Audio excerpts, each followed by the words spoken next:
பாரதியாருக்கு 19 language தெரியுமா? அதில் அவர் 19 மொழியிலேயும் எந்த மொழியை சொன்னார் தெரியுமா? யாமறிந்த மொழிகளிலே தமிழ் மொழி போல் இனிதாவது எங்கும் காணும்னார். அதுக்கு ஒரு காரணம் இருக்குது, என்ன தெரியுங்களா? ஜப்பானில் கிரோமா நாகாசாகியில் குண்டு போட்டானோ அமெரிக்காக்காரன், ஐஸ்னோவர்னு ஒருத்தன் படை தளபதி, அவன் தான் போட சொன்னான். ஏன்டா குண்டு போட்டிங்க, இவ்வளோ பாதிப்பு வந்துச்சுன்னு கேட்டதுக்கு என்ன சொன்னான் தெரியுமா?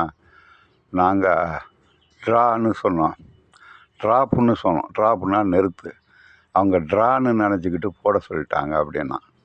அந்த காலத்தில் தந்தி முறை தான் இருந்தது. இந்த ஒரு வார்த்தையை வச்சு நம்ம தெரிஞ்சுக்கலாம், தமிழ் மொழி போல் வார்த்தைகள் அதிகம் உள்ளது மொழி வேறு கிடையாது. சுத்தமான மொழி வேறு எதுவும் கிடையாது.